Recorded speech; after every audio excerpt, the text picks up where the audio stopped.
Hello and welcome to the Pots Trowels podcast with me, Martin, Jill and Sean. Hello, hiya. And we'd like to thank our sponsor for this podcast, which is Plant Grow, who make a whole range of sustainable products in Norfolk. They make plant feed, compost and mulches. Yes, and something slightly different in this episode. I'm going to be interviewing Jill and Martin.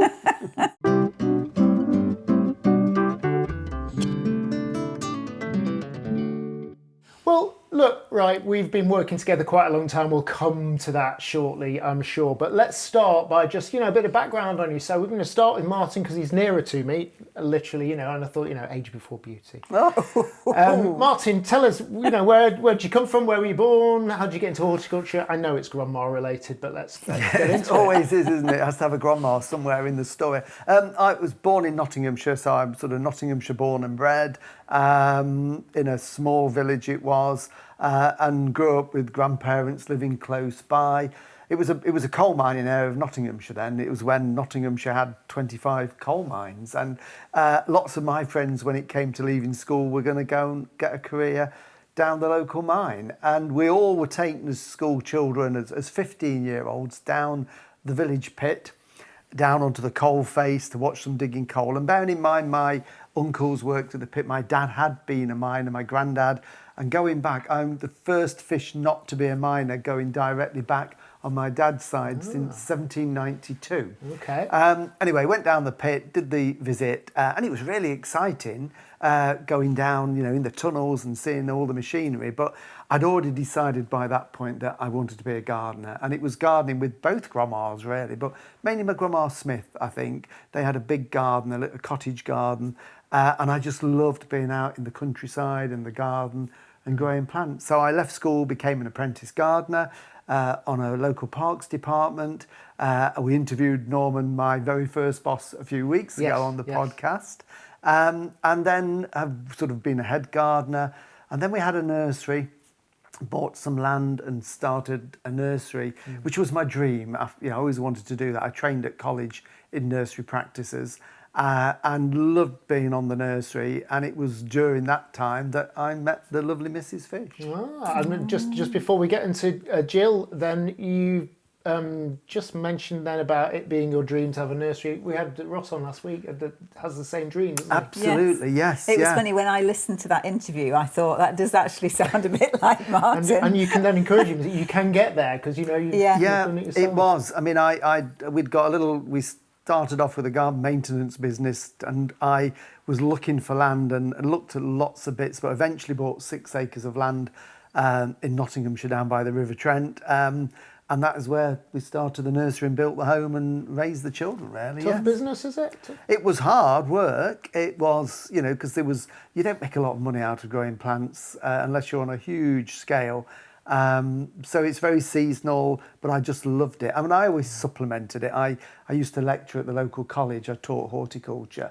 So that was a little bit of income coming into it. But yeah, eventually we got established. And then, of course, like lots of things, you change direction and do different things. Yeah, and we'll come on to the direction change in a moment. But Jill, come on then. What's your name and where'd you come from?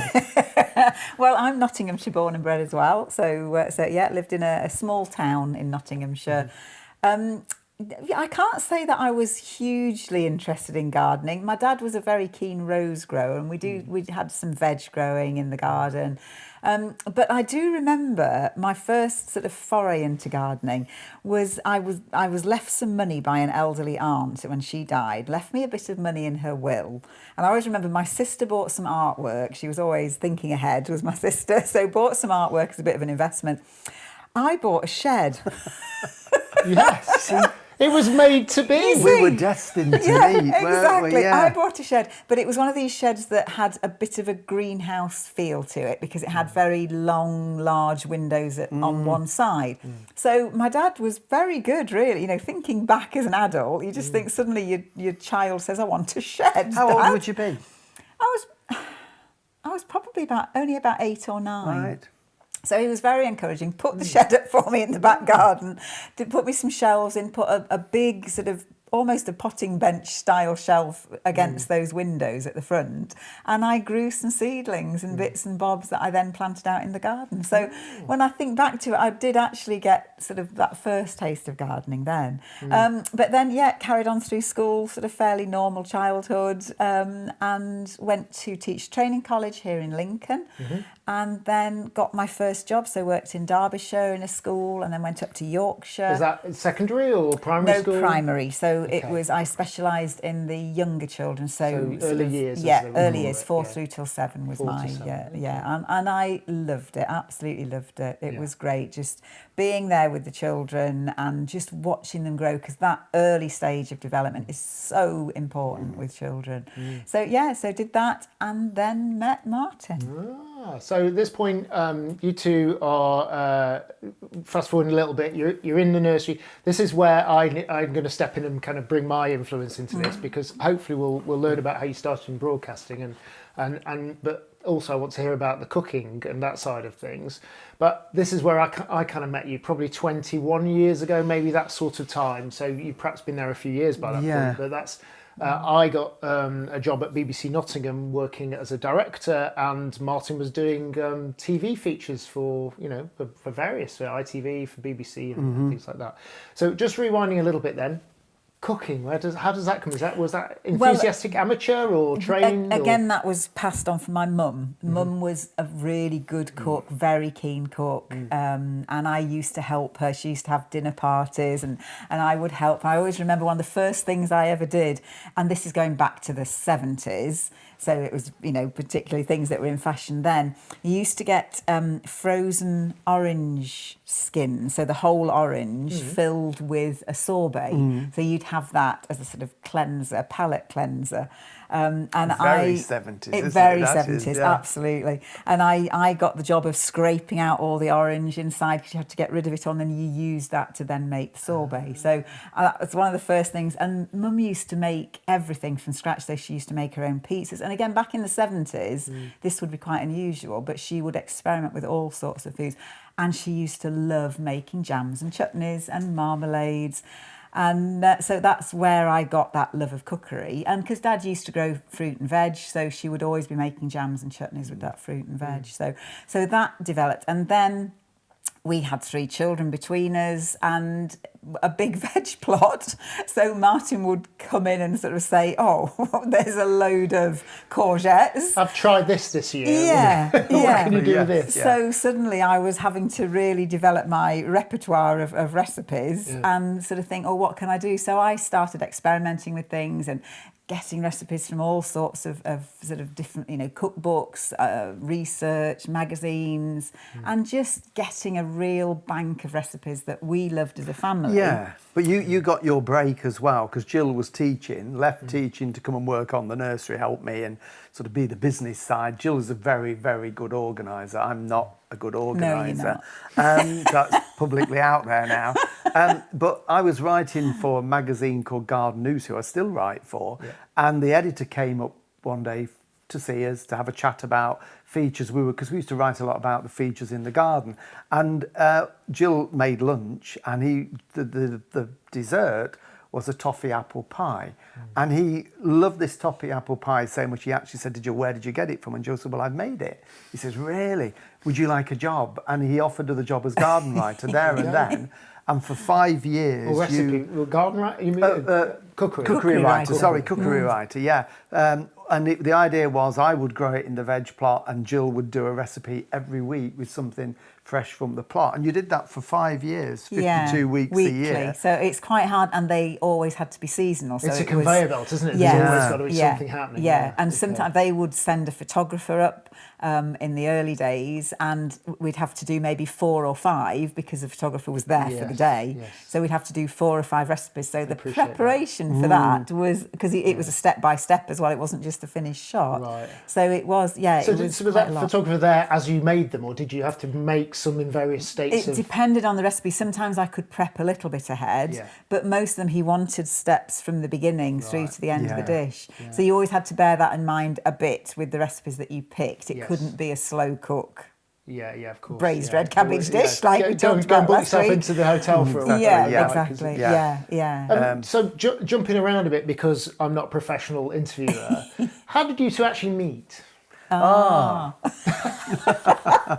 we sample that? Yeah. Oh, that was great. Well, It was very romantic. It was very romantic. I was working, had the nursery, and as I mentioned, I used to lecture part-time at the local college, Brackenhurst in Southwell. And we always used to have an end of year in June, end of term ball, the college ball. And I'd got nobody to go with. And a friend of mine said his wife had got a friend that was single, unattached, and they put us together on a blind date. It was a blind date, so we had never met. So I think I spoke to you and said, I'll pick you up at whatever time. Arrived at Jill's house at the time in my bow tie and dinner suit, and Jill was in a wonderful gown. And what colour was it? It was like it wasn't red, but it's like a sort of a dark raspberry colour. Very good. Yes, I know where you bought it from, but we can't mention where you bought it from, obviously. And we went out to the college ball with our friends. A group of friends were there. Had a lovely time. Arranged to see each other again, and that was it. That was it. And I have to say, the second date, Martin, we were going out to the cinema, I think, weren't we? And Martin turned up on my doorstep with a hanging basket. Not only the hanging And a basket bunch of flowers, that he'd made, so it was nice and full. But he also brought a bracket and a drill, so that he could put up the hanging basket bracket and then hang my hanging basket. Yeah. That's practical and romantic. Yeah. The only snag was that there was a step out of my door, and Martin put it standing on the ground. I'm not very tall. I'm just imagining. So every time you walked out of the door, you kind of hit your head on it. But the thought was there. It was lovely. It's a minor point. Just one thing to mention, obviously on the podcast, just a brief mention that we do listeners' questions. We're not really going to be doing listeners' questions in this episode because it's slightly different. But if you've got a question for a future podcast, drop us an email, info@potsandtrowels.com. And the reason I'm mentioning that now is that this idea of me interviewing you came from Jim, who's in Concord, Massachusetts, over in the United States. So hi, Jim.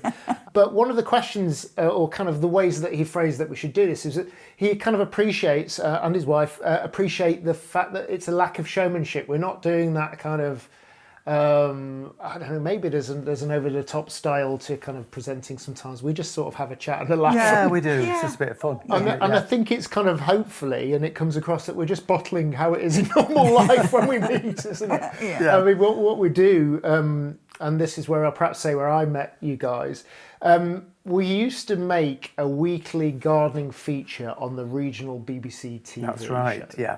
So the regional BBC TV show that's kind of made in Nottingham is called East Midlands Today, and it goes out on, as recording this, I think it still goes out at 6:30 each weekday night.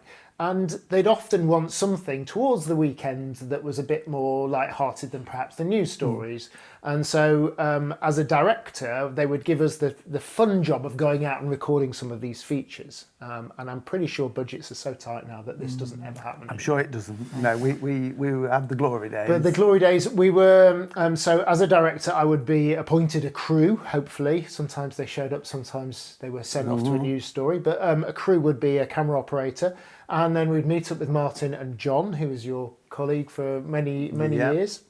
And we'd be the people setting up the garden. So in conversation with you, like, let's go to this wonderful garden in Derbyshire, and we'll go there. And when we got there, it'd be like, right, Martin, I don't know anything about gardening. What do we need to point the camera at here that's interesting to gardeners? And that was kind of it. And that conversation and those conversations, and when the camera's rolling and when it wasn't rolling, is kind of how we built up a rapport. And that was 21 years ago. Yeah, it was. Yeah, I mean, John and I met over 30 years ago doing the radio. So we were doing the radio all in the same building in the sort of regional BBC. But yes, you came along. And then you, if I remember rightly, because we did it in total I think we started. So you'd been doing it before I joined. We were doing it just before. I think we did it for 10 years, 10 Right. seasons we did. And we did it from spring till autumn. One year we actually went all the way through the year with it.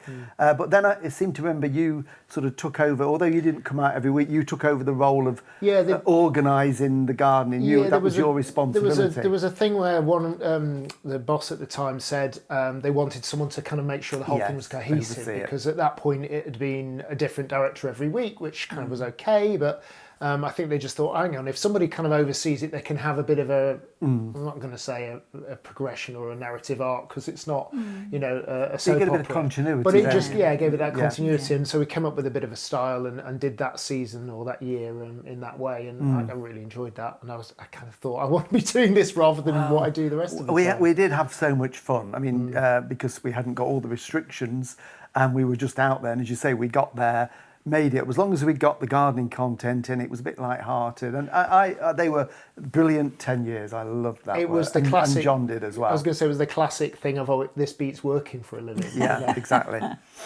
No, but so that's how we met. And then at that time you were at the nursery. Yes. So what's interesting kind of to people to know is what happened then, because you moved from Nottinghamshire to North Yorkshire. So how did that all happen? We did. Well, the nursery had sort of wound down. We still lived there. We had the glass houses, but it had all sort of evolved into writing for lots of different magazines. We were doing some television from there. We were doing the radio from there as well. Jill was working, writing, and I used to work at shows, flower shows. So in the summer I'd go off working at lots of flower shows, doing talks and demonstrations. And it was through that the Harrogate flower shows in North Yorkshire, which are the North of England Horticultural Society, asked me if I would be their honorary president, which is was a great honour to be that. And I did that for 2 years. But during that time, they asked me if I would consider going to work for them full-time as their show director. The current show director was retiring, and would I take over? And because I got a background in horticulture, we could look at maybe evolving the show and doing a few different things.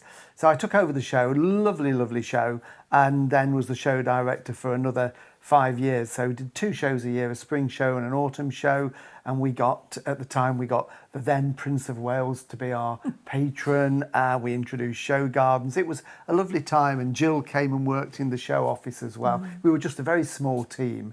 But I always kept on my radio, and I kept on writing for some of the magazines. So that was the choice to move to North Yorkshire, because you're going to be working there. You've got to kind of live up there. That's right. Yeah. So we sold the nursery site, moved to North Yorkshire, bought an old cottage in a village with about 3/4 of an acre. So we developed a new garden there. So it was a field when you moved in? It was essentially a paddock at the back, that's right.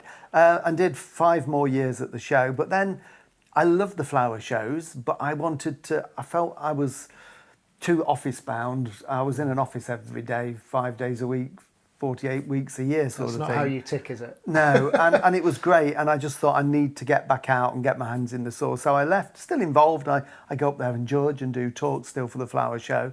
And we developed our garden more and did a lot of work in it. And then we started getting gardening groups coming to visit us at the garden, and then we started doing more shows again, back on the show circuit. And that's basically what we still do. We moved from there 2 years ago to Lincolnshire, and we still do that. And Jillie's involved in all the shows. You come along now and do the cookery side. I do. Well, we have the potting shed stage, don't we? And we do talks, demos, invite a lot of the nursery growers on. And then... So you have a very busy gardening season, effectively doing that, and also keeping your own garden going. Yeah. One thing that I know Jim asked, and perhaps to clarify for some people, because we had a video, basically a tour of your old North Yorkshire garden, and people might wonder why you gave up such a wonderful garden. And it wasn't, I don't think, just physical proximity, because I know some, your children are living closer now, or you live closer to your children.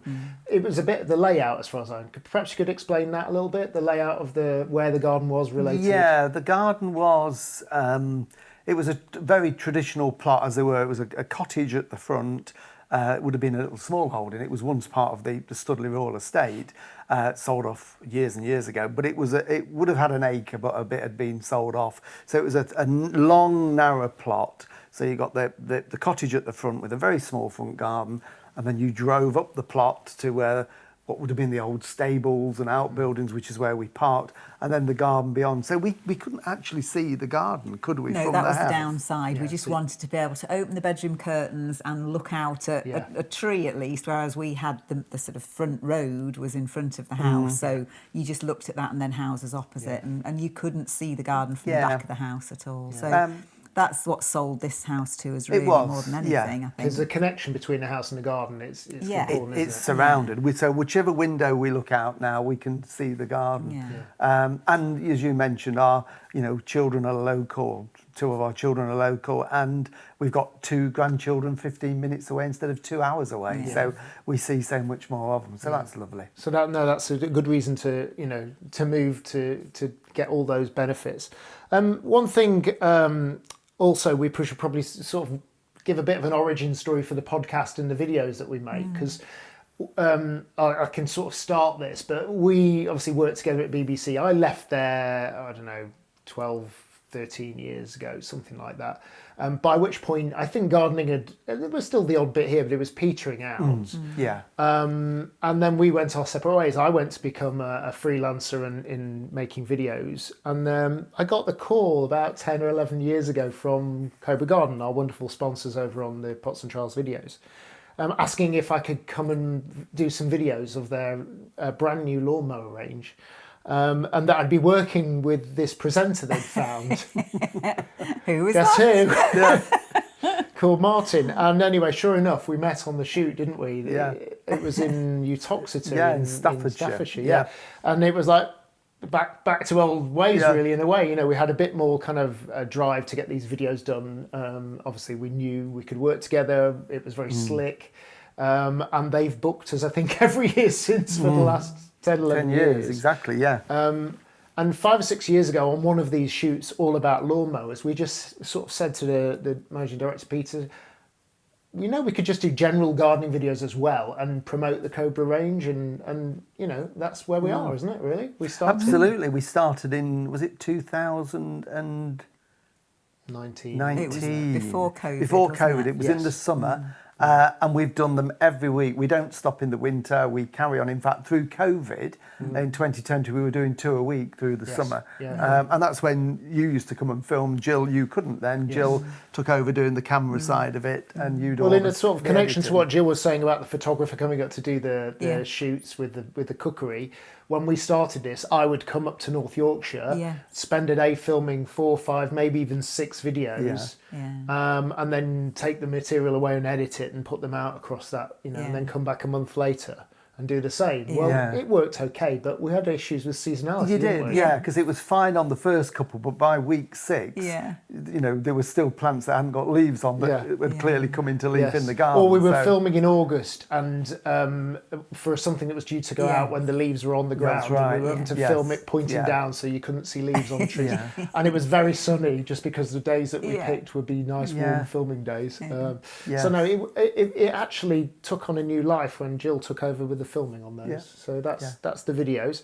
And the podcast came about basically from Allett badgering you. Well, right? it was two nice reasons. way. It was a show, wasn't it? Yeah, Allett Anderson, wasn't she? Yes. Was it Malvern? It was at the One of Malvern Malvern Autumn shows. Show. Yeah. Allett Anderson is a presenter on a gardening programme called BBC Gardeners World, so which is a network programme. And we've had the chance to work with Allett a few times at flower shows. And she's involved in BBC podcasts. And she used to say, you should do a podcast, Martin, because you've got so much knowledge, when we work together at the shows. And I was a bit, not sure. But it also coincided with the fact that there were going to be changes within local BBC, and they were merging different BBCs together. That was... So they're kind of internal departments, wasn't it? That's right, The idea was to try and, again, cost savings. Exactly. So at the time I was doing the radio on BBC Radio York, that was going to merge with Leeds and Sheffield. And it meant some programmes would go. So the gardening programme I was involved with on a Sunday morning, and I've been doing Sunday mornings on the BBC for years and years and years, was suddenly going to go. And it went very quickly. And it was really a bit of a kickback, thinking, well, you know, I've lost my Sunday morning gardening fix on the radio. Yeah. Arrett's encouraged me, so we said, let's do a podcast. Yeah. And We had a chat, didn't we? We said, okay, Yeah. well, maybe we could fill that void. And actually, I Yeah. think it was literally the week after the BBC stopped doing the Sunday morning was our first podcast. It was, episode. yeah, it was. yeah. We that's why it goes out on a Sunday morning, Yeah. because that's historically when I would have been on the radio, and of course the podcast is there all the time anyway. And then, ironically, about 3 weeks after that, BBC Radio Lincolnshire phoned up and said, "Well, it was Ross. Would I go Ross, in who and we do had on last week's something- podcast, Yeah, that's- yeah. would I do something in the studio, just chatting about Lincolnshire? And while I was there, he said, "Would you join us as one of our new gardening team?" So that's how that came about. So Ross's involvement got me back in. So I've essentially only missed 2 weeks in the last 30 odd years, and I was Sunday back on. Back on. You can't keep a good man down. This is the thing. But I have to say, we couldn't do any of this without you, Sean, because Absolutely, you Sean. are the. Although I do the filming of the videos, you put everything together and edit it and put music to it Yeah. and make the magic work, because we wouldn't have a clue. And you can make all my mistakes go away. Yeah. Martin doesn't make mistakes. It's, yeah, I do. But we also is, you know, you do your freelance work. We work together a lot, and we love working together. You do a lot of other freelance work because you know you've created videos for Christmas number ones, haven't you, in the past? In the charts. Yes, yeah. I've done. So when you're a freelancer in any field, it happens. But in video and anything to do with video and audio, you could be working on one thing one day and something completely different the next day, because all you're doing effectively is pointing the camera at something, whatever that subject is. So it might be gardening one day, the next day it might be a rock video. So after filming this tonight, I'm going to film some rock band down in Cambridge. So, you know, this is how it works. Yeah. But I just got a call one day from a friend of a friend, again, how these sorts of things work, saying, "You're up in Nottingham. This Nottingham guy wants to make a music video." I was like, okay, sounds like a good thing. And it was a charity video. That led to another charity video, which led to, and I ended up doing 4 of these Christmas charity videos, which I won't cross-link to. But suffice to say, work with some very interesting people, including Elton John, Ed Sheeran, I've forgotten his name, from Boyzone. I should know his name. Oh, Can't remember. Ronan Ronan Keating. Keating. Yeah. So yeah, really interesting stuff. But you just don't know what you're going to turn up to. It could be a gardener you've known 20 years, or it could be exactly. somebody completely Yes. different. And you're not a gardener, but you have got a garden. You've got a lovely little garden. It's not a big garden, but you've got some nice, interesting plants in there. So you are gaining a lot of knowledge, I think. It's like osmosis. It's definitely absorbed. seeping in, because when we first met, I wouldn't have been able to tell the difference between, I don't know, a camellia and a petunia, but now Now you can. it's popping in there, and we'll be going somewhere and I'll go, "Oh, I think that's not necessarily the most technical plants, but you see one and go, "Oh, is that hot lips?" Okay. No, so there are things I see from making the videos, from chatting on the podcast, and I love it. I'm not the most patient person in the world. That's probably my biggest fault as a gardener. I like results to be happening quickly. But I have followed some of our own advice and grown things like potatoes in pots and waited the 16 weeks and then been really overjoyed to see the results. Exactly, yes. So no, I love it. I'm just not the most patient person. So I like to do something, turn it round, it be there and done and next. So I need to work on that, self-improvement. But likewise, I couldn't sit and do the editing that you do, because I just get in a complete tangle with it. It's the last time I edited was at the BBC when we used to do it on tape and we cut it with a razor blade. Yeah. The way you do it, all that digital equipment is beyond me. So well, look, there's we've all both got pros and our cons to all of it. Exactly. I actually learned to edit on tape originally at university. I went to university and did media back in the early mid 90s, and they were still just about using tape then. And learned about razor blades and Chinograph pencils and all that sort of stuff. Yeah. And a lot of that stuff still applies in a digital realm. It's much less likely that you're going to drop a piece of tape and it's or cut your finger. or cut your finger. Yeah. There's just digital ways of messing up and stuff. Absolutely. Well, look, I think it's been great to hear about you. Is there anything else you want to tell the listeners and viewers before we kind of wrap up for this episode? No, I think we've covered it all. I mean, we love doing the videos, we love doing the podcasts. I suppose a request is if you enjoy watching our videos or you enjoy the podcast, you know, leave us a review. But more importantly, tell all your friends about it. Let's spread it out and make this a much, much bigger community, because we're going to be with you right the way through 25, hopefully 26 and forever. We'll be here. We'll be And we know that a lot of you watch it and listen to it every week, so that's great. We really value your support, so thank you. Yes. Thanks, and that's probably about it. We really thank all of you for watching and listening, and we'll see you next week. We will. We'll be here. Thank you. Bye. Bye.